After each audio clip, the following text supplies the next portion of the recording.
जी अस्सलाम वालेकुम प्यारे दोस्तों। आज की इस वीडियो में जो आर्टिकल 103 जो शाया हुआ है, जो ऑफिशियल गज़ट पे जिस पे साइन किए हैं इटालियन सदर सर्जियो मत्तारेला ने, मैं वो आपसे शेयर करना चाहूँगा। सबसे पहली जो बात उन्होंने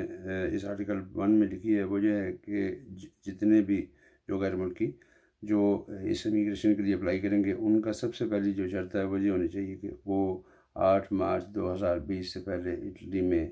वो मौजूद हों और उनके जो फिंगर हैं, जो फिंगरप्रिंट्स हैं, वो पुलिस के पास मौजूद होने चाहिए। और उसके अलावा वो अगर उनके पास कोई सबूत है, जो फिंगर्स के अलावा कोई सबूत है, ऐसा अथेंटिक सबूत जो ये साबित कर सके कि वो इटली की सरजमीन पर मौजूद थे, तो वो भी एक्सेप्टेबल है। अब इसमें नंबर 2 पे जो आर्टिकल है वो ये कहता है कि जिन गैर मुल्कियों के पास परमिशन दी सोजोर्नो थी किसी भी कैटेगरी की, जैसा कि इसमें जो लगोर स्टोजन आने वाली जो सीज़न वीज़ा वाला है वो भी आ जाती है, और जिनके पास कोई अजीलो पॉलिटिको वाली सोजोर्नो थी, ये टोटली इसी कैटेगरी में आता है। यानी कि 31 अक्टूबर 2019 से पहले जो लोग अपनी सोजोर्नो को रिन्यू नहीं करवा सके या उसको कन्वर्ट नहीं करवा सके, वो भी इस चीज़ के अहल हैं कि वो हकदार हैं कि वो इस इमिग्रेशन में हिस्सा ले सकते हैं। लेकिन उनको ये साबित करना होगा कि वो 8 मार्च 2020 से पहले इटली से बाहर नहीं गए। यानी अगर उनका कोई काम भी उनका अगर मिस हो गया है, अगर उनका काम छूट भी गया है, तो फिर भी कोई ऐसी बात नहीं, वो ये इटली में ही मौजूद रहे हैं, तो उनको ये साबित करना होगा कि वो इटली से बाहर नहीं गए। और उन्होंने ये जो सेक्टर हैं, जैसा कि एग्रीकल्चर है, ठीक है, और उसमें और कोल्फ बदानते इसमें काम किया हो, उनको ये साबित करना होगा कि वो इस कैटेगरी में वो काम करते रहे हैं, तो वो ये सोजोर्नो बग़ैर अपने दतौर दी लवोरो यानी बग़ैर कॉन्ट्रैक्ट के वो डायरेक्टली जो क्वेस्टोरे है, जो पुलिस का डायरेक्टर हैं, वो उसे ये जो सोजोर्नो है वो इशू करके देंगे। तो उसकी जो फ़ीस है उन्होंने बताई है वो 130 यूरो जो हुकूमती फ़ीस होगी, प्लस उसकी जो किट के पैसे हैं, मार्का दा बोलो है, जो कुछ भी है वो एक अलग है।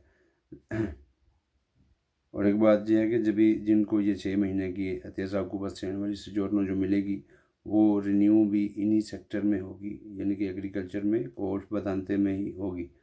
अच्छा, अभी आते हैं आर्टिकल 3 की तरफ, जो उन्होंने लिखा है कौन कौन सी कैटेगरीज हैं। इन कैटेगरीज़ में जिनका शुमार होता है वो एग्रीकल्चर, ज़राअत का, उसके अलावा जो फार्म है और मवेशियों की देखभाल है उनका ज़िक्र किया है। उसके बाद उन्होंने माहीगिरों का ज़िक्र किया है। इसके अलावा जो कोर्फ बदानते हैं, जैसा कि बूढ़े लोगों की जो देखभाल के लिए, उसके अलावा जो घर का कोई भी काम है, सफाई वगैरह या खाना पकाना के लिए जो कोल्फ करते हैं। उसके अलावा जो कोई डिसेबल आदमी है, कोई अपाहज है, उसकी देखभाल के लिए या बच्चों की हिफाजत के लिए या उनकी परवरिश के लिए जो बेबी सीटर रखी जाती हैं, उनके लिए ये कैटेगरीज उनके लिए हैं। यानी ये इमिग्रेशन की कैटेगरीज हैं जिनमें लोग हिस्सा ले सकेंगे, वो सिर्फ ये लोग हिस्सा ले सकेंगे। जो आर्टिकल नंबर 5 है उसमें उन्होंने बताया है कि ये जो नुमाइंदे हैं 1 जून से शुरू होंगे और 15 जुलाई तक आप ये नुमाइंदे कर सकेंगे। और ये इम्स के ज़रिए भी ये नुमाइंदे होंगे। जो आपका कॉन्ट्रैक्ट होगा, जो आपका मालिक होगा, वो वहाँ पे इम्स के प्याताफॉर्मा से वो करेगा, उनको कम्युनिकेट करेगा। उसके बाद जो स्पोर्टेलो इमिग्राzione है, जिसको हम प्रेफेक्तूरा बोलते हैं, ये उनके जो है उनके ज़रिए ये नुमाइंदा भी होगा, ठीक है। यानी इम्स के बाद फिर प्रेफेक्तूरा में जाएगा। उसके अलावा फिर जो है जिन लोगों ने, जैसा कि मैंने पहले बताया, जिन लोगों ने डायरेक्टली क्वेस्टूरे से बग़ैर कॉन्ट्रैक्ट के, जिनकी 31 अक्टूबर 2019 से पहले सोजोर्नो जो है वो हुई थी, एक्सपायर हुई थी, और उन्होंने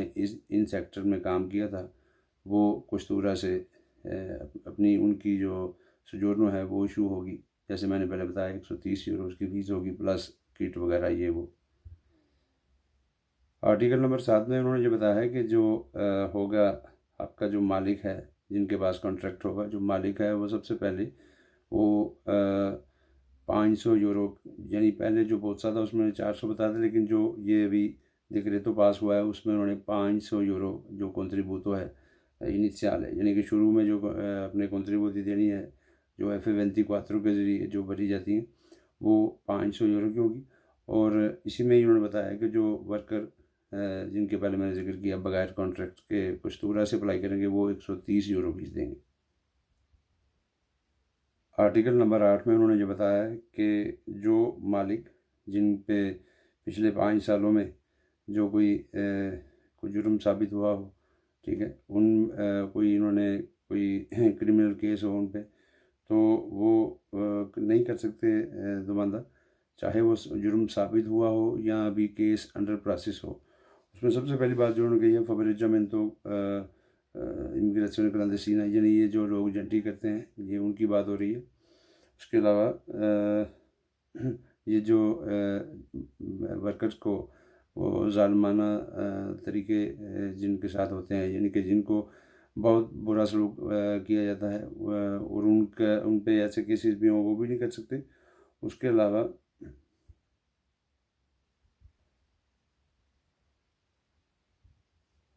आर्टिकल नंबर 9 में उन्होंने ये बताया है कि जिन लोगों के जो मालिक हैं अगर वो आपका कॉन्ट्रैक्टो दी सोजोर्नो जो है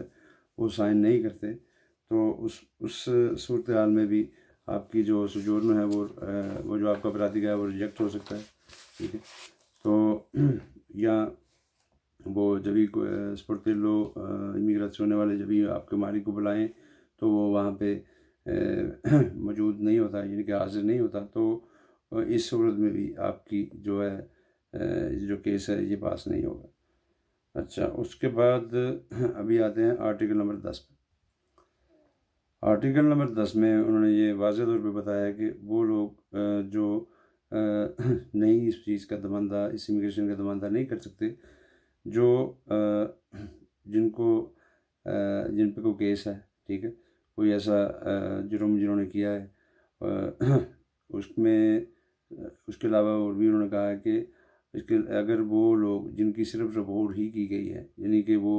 पब्लिक सिक्योरिटी के लिए वो बहुत डेंजरस जो है वो समझे जाते हैं,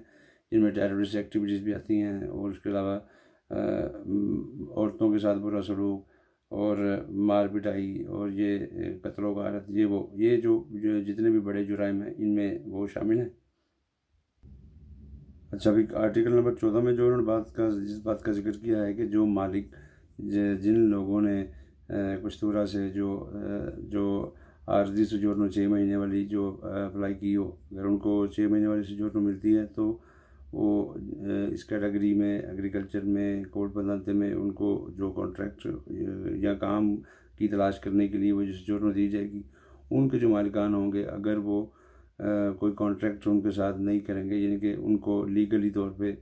उनका कॉन्ट्रैक्ट नहीं करेंगे, तो वो जो सज़ाएं हैं जो टैक्स चोरी की हैं या कोई भी सज़ा उन्होंने मुंतखब की है वो पहले की बजाय वो डबल हो जाएगी। फिर आर्टिकल 15 में उन्होंने बताया कि जो स्पोर्टेलो उनिको इमिग्रेशन है वो सारी डॉक्यूमेंटेशन इकट्ठा करने के बाद जो वेरिफिकेशन है वो करेंगे, उसमें जो कुश्तूरा है वो बताएगा कि आया ये इस आदमी को हक हासिल है या इस केस में कोई वेरिफिकेशन करने वाली है या कोई किसी किस्म की भी कोई गड़बड़ है। और आर्टिकल नंबर 16 में उन्होंने जो बताया है कि जब कोई गैर मुल्की जो कुश्तूरा से करेगा, अप्लाई करेगा सोजोर्नो, आर्जी सोजोर्नो जो है, तो उसके लिए उसको वो डॉक्यूमेंटेशन जो है वो प्रोवाइड करनी पड़ेगी। आर्टिकल नंबर 17 में उन्होंने बताया है कि जो गैर मुल्की हैं जिनका जो केस जब तक ये मुकम्मल नहीं हो जाता, यानी कि ये टोटल जो उन्होंने फाइल जब से सबमिट की जब तक कोई फ़ैसला नहीं कर लेते कुश्तूरा वाले, तो तब तक वो इटली की सर ज़मीन से उसको डिपोर्ट नहीं किया जा सकता। आर्टिकल नंबर 18 में उन्होंने ये वाज़ेह तौर पे बताया है कि जब भी कॉन्त्रातो दी सोजोर्नो पे साइन होंगे, उसके होने के बाद जो इस्तांसा जो आपकी फ़ाइल जो है वो कुस्तूरा में चली जाती है। इसके अलावा यानी अगर आपको सोजोर्नो इशू कर भी दी जाती है, अगर आपको सोजोर्नो इशू कर भी दी जाती है, तब भी वेरिफिकेशन के बाद अगर सामने आए कि ये जो कुछ आपने डॉक्यूमेंटेशन जो प्रोवाइड की है वो उसमें कोई ख़राबी है, तो वो आपकी सोजोर्नो कैंसिल कर सकते हैं। और आर्टिकल नंबर 22 में उन्होंने ये वाज़ेह तौर पे बताया है कि कोई भी मालिक या कोई भी वर्कर किसी किस्म के कोई सबूत या कोई डॉक्यूमेंटेशन जो प्रोवाइड करेंगे कुस्तूरा को या फिर फितूरा को, तो अगर वो फालसो हुए तो उनको 1 साल से 6 साल की सज़ा होगी। यानी किसी किस्म का कोई भी जाली डॉक्यूमेंट जो है वो नहीं चलेगा और उनको 1 साल से 6 साल की सज़ा हो सकती है। अब आखिर में आते हैं, मैं आपको ये बात जो टोटल जो आर्टिकल था चंद तोतरे, मैं इसको बोलते हैं एमएससी दी रिपोर्ट थी मैं ये टोटली जो जो पॉइंट थे मेन मैंने आपको वो ट्रांसलेट करके बता दी। देखिए भाईजान, अभी इसमें जो कुछ भी था इस कानून में वो मैंने आपको वाज़ेह तौर पे बता दी। आपके जो सवालात हैं उनका तो सिलसिला चलता रहेगा, लेकिन मेरा काम था जो ऑफिशियल गज़ट पे जो बात सामने आई वो आप तक पहुंचानी। अपना ख्याल रखिएगा। अस्सलाम वालेकुम। पाकिस्तान जिंदाबाद।